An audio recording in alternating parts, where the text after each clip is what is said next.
সাগর পরে আইসায় আমার মাতাল মাতাল লাগে। এই রূপ দেখিয়া মন ভিতরে সুখের পঙ্ক্তি লাগে। এই সাগর পরে আইসায় আমার মাতাল মাতাল লাগে।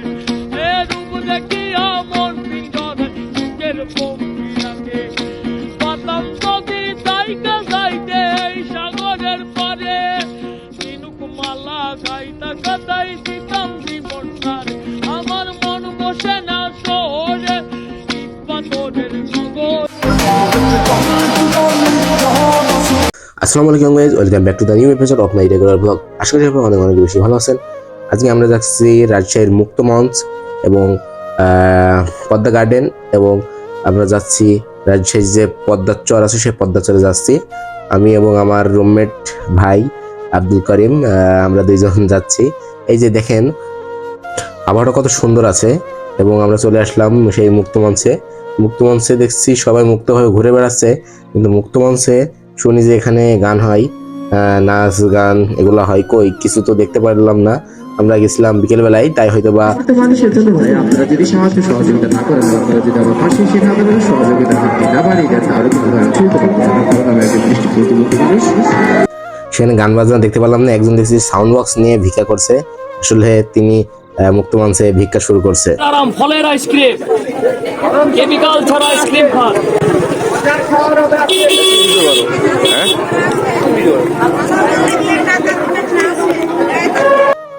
আমরা সেই আইসক্রিমগুলো দেখলাম এবং আমরা চলে যাচ্ছি সেই ভূমিকম্পের দেশে, বলতে সেই পদ্মার চরে। পদ্মার চরে যাওয়ার সময় এমতো পরিমাণ ধুলা বলতে বুঝতে পারবে না, সেজন্য আমরা এই বাম দিক দিয়ে যাচ্ছি। সেগুলা আপনার কম ধুলা, মানে ধুলা নাই। এই যে দেখেন আপনারা কি পরিমাণ ধুলা আপনারা দেখতে পাচ্ছেন। মানে মানুষ এত পরিমাণ হাঁটছে, এবং মানুষ যারা মোটরসাইকেল করে হাঁটছে তাদের জন্য এত পরিমাণ ধুলা মানে বলে বোঝানো যাবে না। এবং আমরা সেই পদ্মার চরে চলে আসলাম, এবং আমরা দেখবো যে পদ্মার চর কিরকম সুন্দর। এই বিকেল বেলায় কিরকম সুন্দর লাগছে আপনারা দেখতে পাচ্ছেন। পদ্মার চরে কিন্তু সেরকম একটা পানি নেই, আপনারা দেখতে পাচ্ছেন। পদ্মার চরে যে নৌকাগুলো চলতো, সেই নৌকাগুলো মানে চলার জন্য যে পরিমাণ পানিটুকু দরকার সে পরিমাণ পানিটুকু নেই। মানুষ পদ্মার চরে মানে হেঁটে হেঁটেই এপার থেকে এপার পার হয়ে যাচ্ছে, এমন অবস্থা। একটু ভিতর মাঝ দিকে একটু পানি আছে আর কি, তাছাড়া পানি একেবারেই নেই। এই জন্য দেখতে পাচ্ছেন আপনারা একুল থেকে একুলে আপনার অনায়াসে হেঁটে চলে যাওয়া যাচ্ছে। আমরা পানির ভিতরে অনেক ঘোরাফেরা করলাম, দেখলাম যে তেমন একটা পানি নেই। এই ভাই বলছে যে আমাকে কিছু ছবি উঠাই দাও, আমি তাই তাকে কিছু ছবি উঠাই দিয়েছিলাম। এই দিক থেকে বেলা প্রায় ডোবা ডোবা মুহূর্ত। আমরা এই বিকেলের আবহাওয়াটা অনেক সুন্দর লাগছিল। দেখতে পাচ্ছেন আপনারা কতদূর থেকে কতদূর মানুষ মানে হেঁটে হেঁটে চলে গেছে। এখানে কিন্তু কোনো নৌকা বা কোনো কিছুতেই যায়নি, হেঁটে হেঁটে চলে গেছে। আমার ভাই একটা নতুন চশমা কিনছে, তো নতুন চশমা কেনার পরে ভাইয়ের চশমার উদ্দেশ্যে আমরা আসলে এখানে ঘুরতে আসছি। কিভাবে মানে চশমার কি পরিমাণ ভিউ বলতে ছবিটা কি সুন্দর লাগে, সেই সুন্দর দেখার জন্য আমরা মনে হচ্ছে ছোটবেলায় চলে এসেছি। ছোটবেলায় যেরকম আমরা পানির ধারে বসে বসে যারা বাড়ি দিয়ে খেলা খেলতাম, সেরকম ভাই দেখছি যে তার নাম কিভাবে লাগবে সেটি বলতেছে। আমি বললাম যে ভাই এভাবে লেখেন।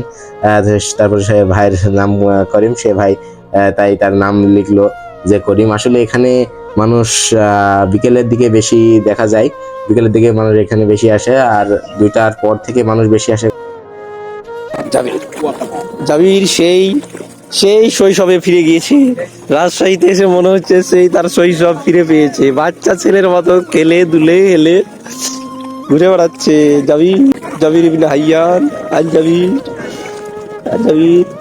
আমরা এখন বর্তমানে দেখতে পাচ্ছেন আমরা রাজশাহী পদ্মার চরে ঘোড়ার ডিম করছি, ঘোড়ার ডিম খাচ্ছি, আগডুম পাগডুম। পদ্মার চরে আসাটা শুধুই আপনার ছোট ছোট কুয়াকাটার ফিল নেওয়ার মতন একটা বিষয়। এখানে কিছু মানে সেরকম কিছুই নেই যে দর্শনার্থীদের দেখার মতো, শুধু পানি আর এই যে নৌকা হ্যান ত্যান আগডুম বাগডুম আর কি যাকে বলে। এখানে মানুষের খালি মানে এই কাজ কাম না থাকলে যা হয়, আমাদের মতন শুক্রবারের দিন কাজ কাম নাই, তাই আমরা ঘুরে বেড়াচ্ছি আর কি।